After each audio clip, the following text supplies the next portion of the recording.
ലോകകപ്പ് ഇന്ത്യ നേടി, അതിനപ്പുറം സഞ്ജു ഗംഭീര പ്രകടനം എന്ന് തന്നെ വിശേഷിപ്പിക്കും. എങ്ങനെയാണ് ഈ സമയത്ത് പ്രതികരിക്കാനുള്ളത്? സന്തോഷം, വളരെ സന്തോഷമുണ്ട്. സന്തോഷമാണ്, വലിയ സന്തോഷമാണ്. ഈ നേരത്തെയൊക്കെ വലിയ വിമർശനങ്ങളൊക്കെ ഏറ്റിരുന്നു സഞ്ജുവിന്, പക്ഷേ ഇപ്പോൾ ഒരു തിരിച്ചുവരവ് അത് നമുക്ക് പ്രതീക്ഷിക്കുന്നതിനപ്പുറമായിരുന്നു തന്നെ കരുതാം അല്ലേ? ഇങ്ങനെയാണ് അവൻ്റെ കളി. അവനിങ്ങനെയാണ്, പണ്ടേ ഇങ്ങനെയാണ്. അവന് പലയിടത്തും ചില ബുദ്ധിമുട്ടുകൾ ഉണ്ട്. അല്ലെങ്കിൽ പണ്ട് മുതലേ ഒരു 10 വർഷം മുമ്പേ ഇങ്ങനെ അവനെ നമുക്ക് എല്ലാ പ്രാവശ്യവും കാണാമായിരുന്നു. ഇന്ന് കളി കണ്ടിരുന്നോ പൂർണ്ണമായി? ഓ പിന്നെ തീർച്ചയായിട്ടും ഇതേ ഫോമിൽ കളിക്കുമെന്നുള്ള പ്രതീക്ഷയിലായിരുന്നു അച്ഛനല്ലേ?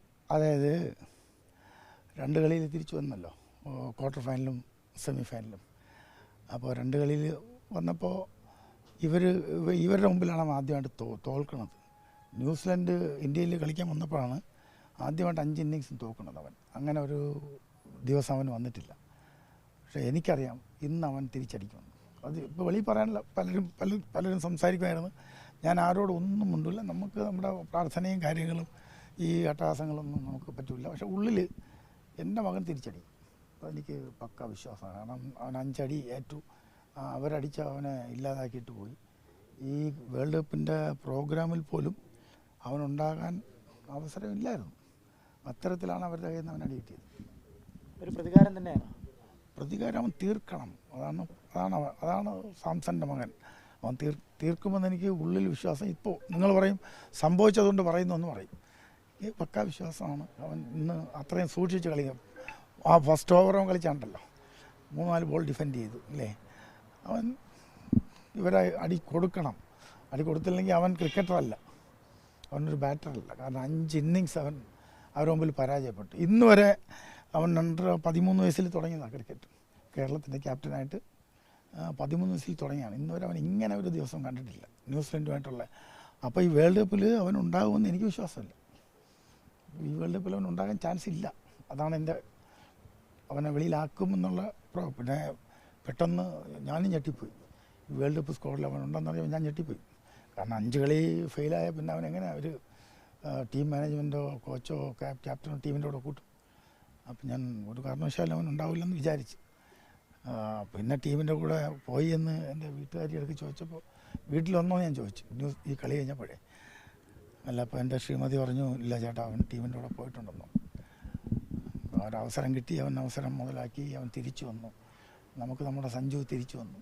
അതാണ് ആസ് എ ക്രിക്കറ്റർ നമുക്ക് അവനെ തിരിച്ചു കിട്ടി. ഞാൻ ഒരുപാട് ഡിസ്റ്റർബായിരുന്നു. ന്യൂസിലൻഡിലുള്ള ഇങ്ങനെ ഒരു ഇന്നിങ്സ് വന്നപ്പോൾ ഭയങ്കര ഒരു ഡിസ്റ്റർബ് ഉണ്ടായിരുന്നു എനിക്ക്. അവൻ തിരിച്ചു വന്നു. എന്നതിനപ്പുറം തന്നെ ഇതിൽ തന്നെ ഇന്ത്യക്ക് വേണ്ടി ഏറ്റവും അധികം സ്കോർ നേടുന്ന ഒരാൾ കൂടി ആയിരിക്കുന്നു സഞ്ജു എന്നുള്ളതാണ്. കഴിഞ്ഞ പ്രാവശ്യം IPL ഒരുപാട് 500-ൽ പരം റണ്ണടിച്ചിട്ടാണ് അവൻ ടീമിൻ്റെ കൂടെ പോയത്. ഒരു മാച്ച് പോലും അവനെ കളിപ്പിച്ചില്ല, പുറത്തിരുന്നു. എല്ലാ മാച്ചും അവൻ പുറത്തിരുന്ന് കണ്ടുകൊണ്ടിരുന്നു. അപ്പോഴും ഞാൻ മനസ്സിൽ കരുതി ഇനിയൊരു വേൾഡ് കപ്പ് വരുമെങ്കിൽ എൻ്റെ മകൻ അതിൻ്റെ പകരം തിരിച്ച് വരുമെന്ന് വിചാരിച്ച് വിശ്വസിച്ചിരുന്നു.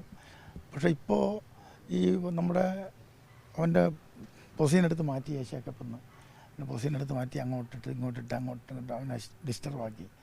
ഒരുപാട് ഡിസ്റ്റർബായി. പിന്നെ ആ ഡിസ്റ്റർബൻസാണ് നമുക്ക് ഈ ന്യൂസിലൻഡിൻ്റെ ആ ഒരു ഇതിൽ കാണാൻ പറ്റിയത്.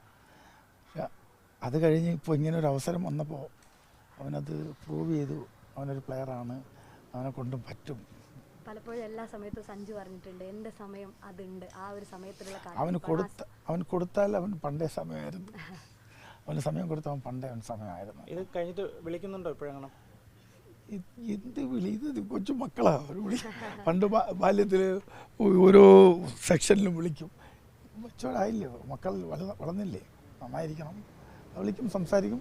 ഞാൻ ശല്യം ചെയ്യാറില്ല. അവൻ്റെ കാര്യങ്ങൾ ചെയ്ത് മുമ്പോട്ട് പൊയ്ക്കൊണ്ടിരിക്കട്ടെ. വിളിച്ചാൽ തിരിച്ച് വിളിക്കും, വിളിച്ചാൽ എടുക്കും. പക്ഷെ ഞാനും അവൻ്റെ ശല്യം ചെയ്യാറില്ല. ഞങ്ങളങ്ങനെ രണ്ടുപേരും അങ്ങനെ തന്നെ. അവരെപ്പോഴെങ്കിലും വിളിച്ചാൽ അത്രേ ഉള്ളൂ. അമ്മ എന്ത് പറയുന്നു? നമുക്ക് വരാനുള്ള ബുദ്ധിമുട്ട് അറിയാം, എന്നാലും ഇത് കേട്ടപ്പോൾ ഇന്നലെ ആശുപത്രിയിൽ അഡ്മിറ്റായിരുന്നു, കിംസിൽ. ഇന്നലെ വൈകുന്നേരം വന്നപ്പോൾ ഓക്സിജൻ സിലിണ്ടർ വെച്ചാണ് കിടക്കുന്നത്. മാസ്ക് വെച്ചിട്ട് കിടക്കാണ്. അപ്പോൾ ഞങ്ങൾ കണ്ടുകൊണ്ടോ മാസ്ക് വെച്ചോണ്ട് ഞങ്ങൾ TV-യിൽ ഞങ്ങൾ രണ്ടുപേരും ഇതിനകത്തുണ്ട്, കളി കണ്ടുകൊണ്ട്.